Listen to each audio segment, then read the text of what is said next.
Most neglected aspect of our work life is something so simple, something we're all so good at, and yet it catches us by surprise when things don't go according to plan.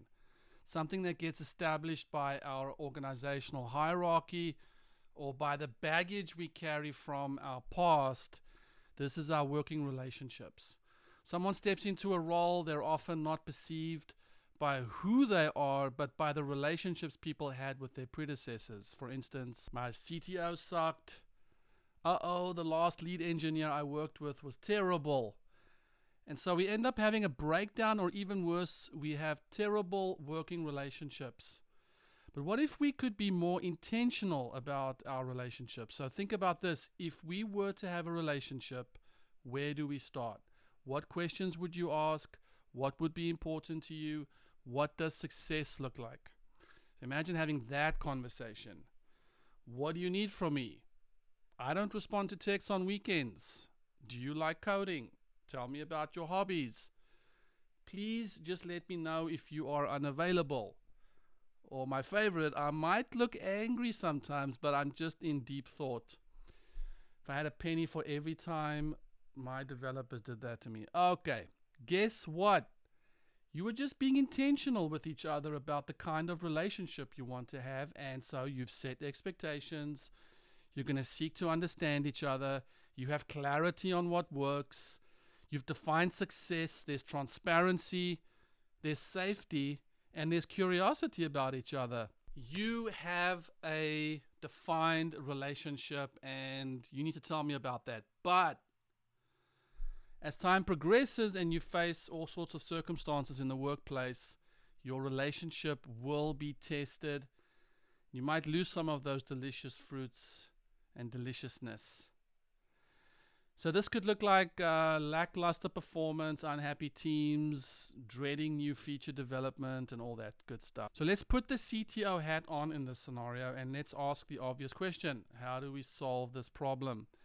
Well, after only a few questions, you're probably going to formulate what the issue is, because you're a badass, you're experienced, and you've seen this come up a million times before. You might say things like, well, I'm curious why you didn't do this, or help me understand why.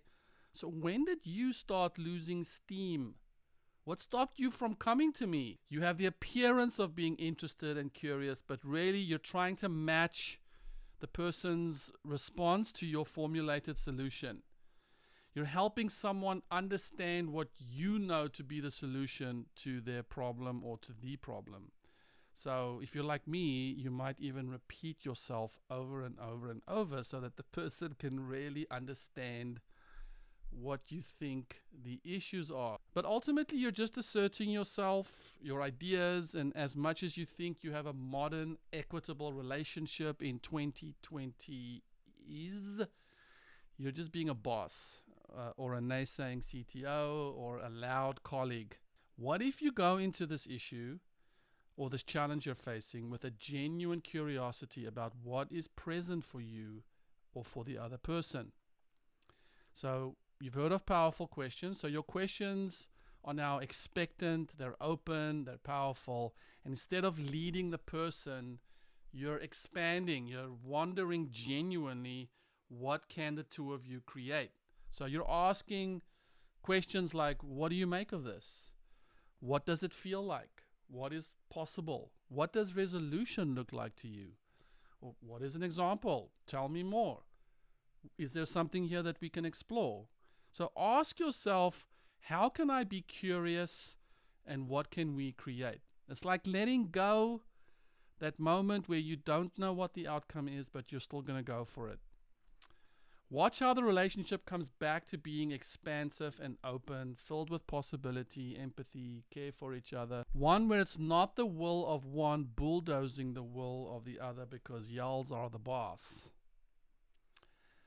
The person you're talking to will feel heard, be seen, and be in relationship, and ultimately there will be safety, and you'll see this as a partnership. Do that.